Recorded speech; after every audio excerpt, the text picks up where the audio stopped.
केसीआर के सुपुत्र वजीर केटीआर ने कहा कि एल्लारेड्डीपेटा जोन के अलमासपुरा गांव में 6 साला बच्ची की अस्मत दरी अफसोसनाक है।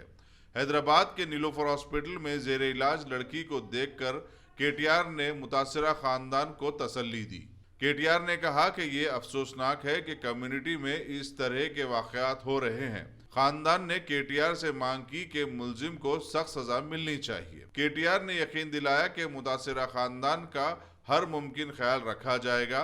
केटीआर ने नीलोफर हॉस्पिटल के डॉक्टरों को मशवरा दिया कि वो बेहतर इलाज फराहम करें जिसकी जरूरत हो।